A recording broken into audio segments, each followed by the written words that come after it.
Hi, it's me again. It's Trish. I told you in my blog that I'd give you an update, and so here I am. I also like to paint, and so this is one of my characters I love to paint. As I told you with my dear Janes, I have been working on getting some blocks done in class. So I've had some successes and some failures. So let's go over to the glass table. And so far, these are my blocks. I have these triangles for my border, which I haven't started to design or fuse yet.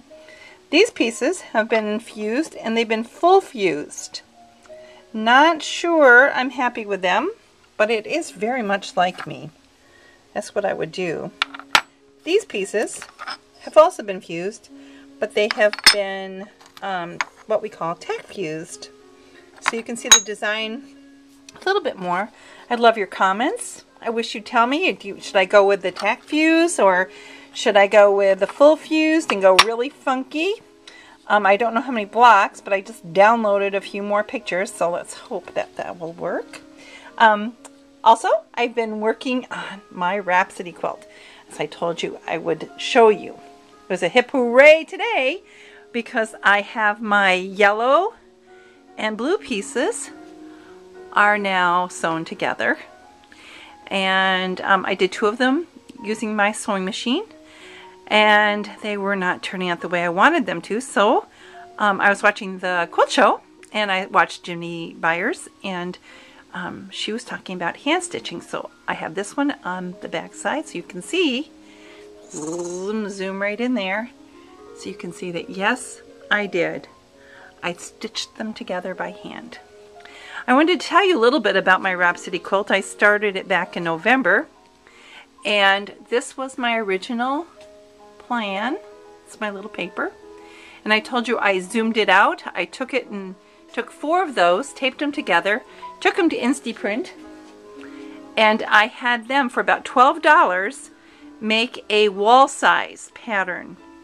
And I've been working on that as putting my colors together. After I dyed my color, this is my bag, I'll show you. This is where I keep all of my hand dyes. Not nice and neat like Ricky's, but usually when I'm working on them, I have them out everywhere because they have such subtle variations in the colors. And so I had those all out and had them up on the wall and trying them out with different colors in different places.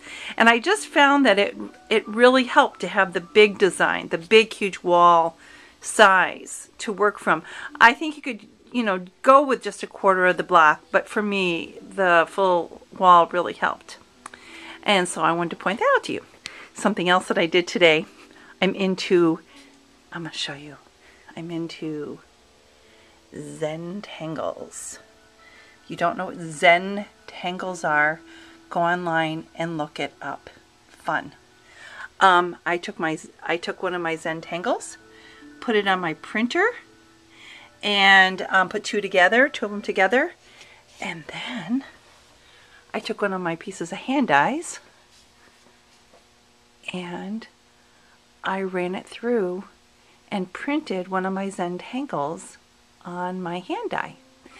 What I'm going to do with this, I'm going to bring it upstairs and I'm going to quilt it, make a sandwich and quilt it, and then I'm going to bead it and I'm going to border it. I just thought it'd be fun. I'm just going to try that, see what happens. One more thing that I've been doing today is I'm working on my current kaleidoscope. Got it all together finally. Last time you saw me, my points, these points, we're still in stacks on the cutting table, and as you can see, I've gotten them together, and I have come up with this funky border. In addition to the funky border, I'm going to, based on the Rhapsody, I don't know if you can see that or not, I've sketched out a pattern that I found in Ricky's book, and I'm going to applique 4 applique pieces like on my Rhapsody quilt on the corners of my kaleidoscope, and then quilt using that as my design element.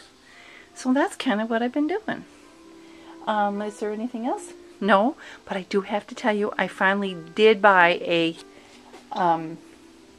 needle threader. Deep. Because I found when I was beading, I did some inchies, when I was beading, that little hole is just too hard to, so I did go get it. Anyway, that's it for now. Talk to you soon. Bye. Boop.